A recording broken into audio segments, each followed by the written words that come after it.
offensive against Goma, the capital of North Kivu, at the end of 2012. Among the clauses that the rebels want implemented are the integration of former rebels into the army, and particularly their grades.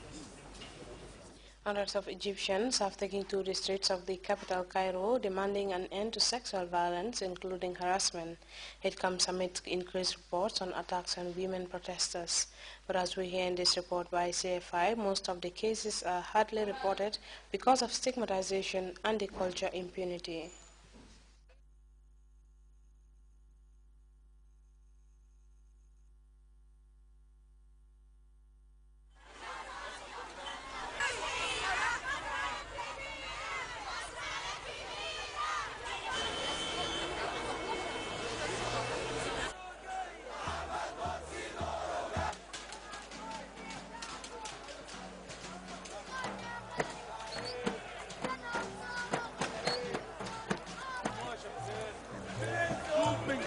حدث في الميادين في 25 يناير وما بعدها كان جريمة ضد الإنسانية بأعمال عدائية ضد المدنيين وممنهجة وبشكل ممنهج علشان تفريغ النظام، تفريغ الميادين وترويع المعارضة وإرسال رسائل للمجتمع كله تخليهم يخافوا ينزلوا يعبروا عن نفسهم.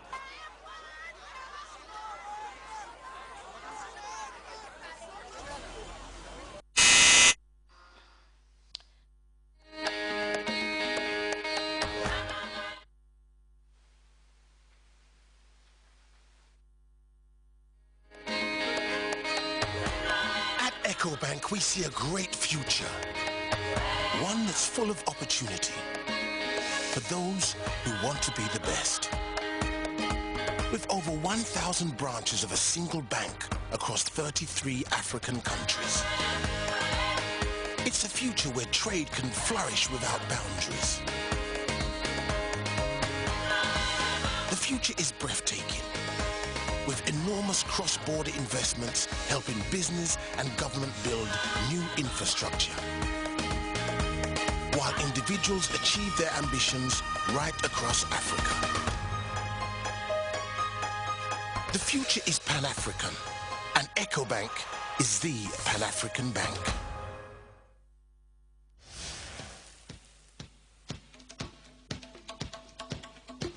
Assalamu alaikum.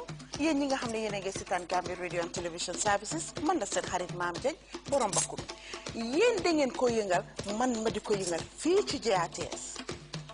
Hello, I'm Mudiwa, and I'm sure you've never heard about the weekly buzz before, but I will be buzzing into your homes every single week to bring you the latest buzz in town, only on GRTS. Njela mincham apalu alteri mala mincham sen harit live sub connect GRTS. Damane kan mo am fit pour taxaw live reloma nga re ñepp dal di haatay man Abdoulaye Badji ci bir GRTS pare neen pour xam who is the Gambia's funniest comedian te so leen pare we gonna Gangnam Style.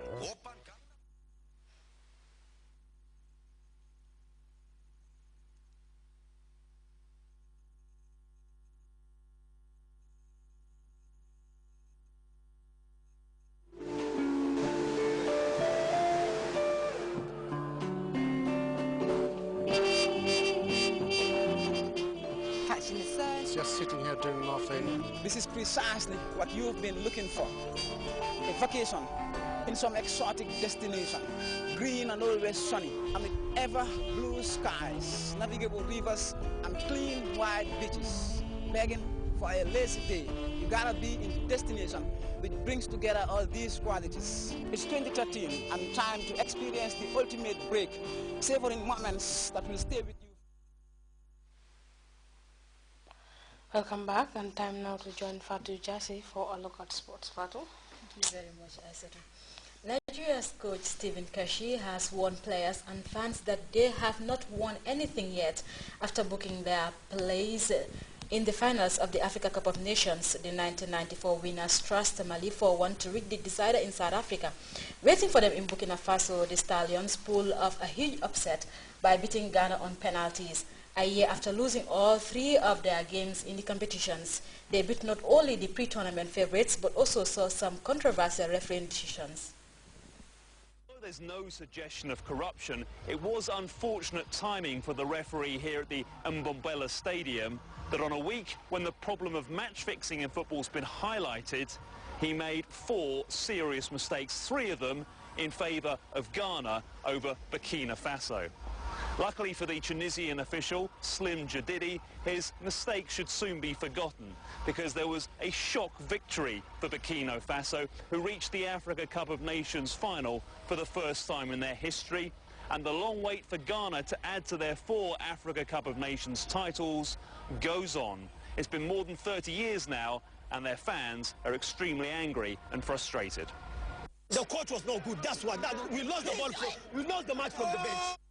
But I have to see the replays, but I think, yeah, the referee didn't do his job well. Burkina Faso players on the bench and fans near us were going absolutely crazy at the referee. Yes, I was too, but, but I would like to see the replays, definitely, yeah. Is it a case of all's well that ends well? Yeah, at least we went through. That's the important part, yeah.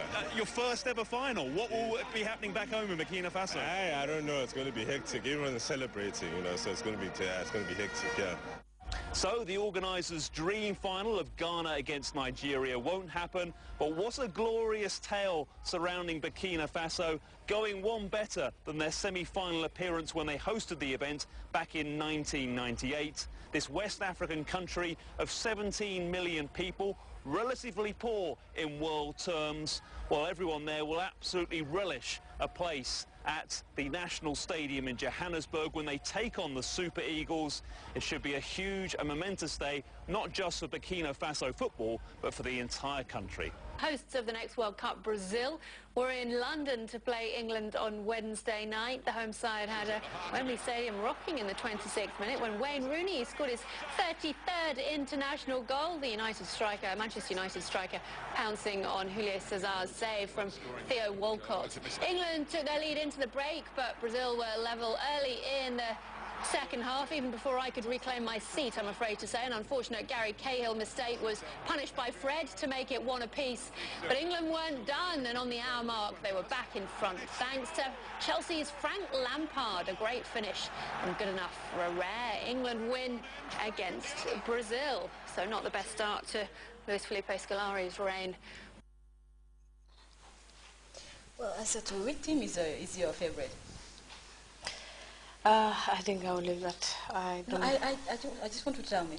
No, I think I will. Why not? No, I don't want to discuss. It's my choice. It's up to me. And well, I know. Well, is it so? Back to you. Thank you very much, Fatou. And before we end this edition of the news, a quick reminder of our headlines. The West Africa Agricultural Productivity Program has reached out to the Department of Agriculture and the National Agricultural Research Institute in the form of 11 vehicles and 30 motorbikes. Personnel of the UN country team and officials of the Gambia government have conducted another joint review of the 2012-2016 United Nations Assistance Development Framework. 19 Congolese rebels are standing trial in South Africa for allegedly plotting to overthrow President Joseph Kabila. And a defiant Bashar al-Assad government has launched aerial bombardment of rebel-held areas in and around Damascus, even as OIC leaders discuss the situation in Syria. That's it for this edition of the news. Thanks for watching. Join us at 10 for another bulletin. Meanwhile, enjoy our programs.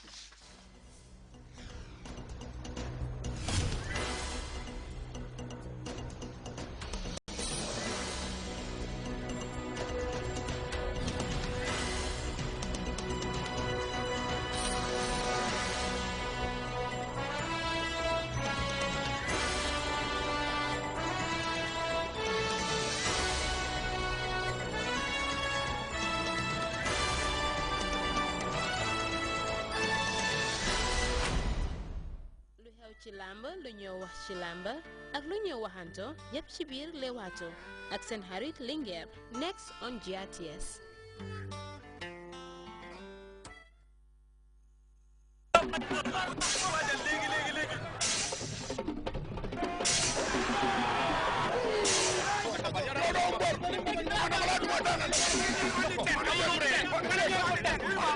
Leewtoo programme yu bore la buñ leen di isil alxamis bu nekk ci GRTS dama ne ànd leen nag Linguère GRTS mu isil leen làmba yi nga xam ne moom ngeen soxla dina fekki nag borekat yi ci seen tàggatukaay yaram yi waaye tamit dina waxtaan ak ñi nga xam ne ñoo xam lambi démba ak lambi tey programme bi nag dinañ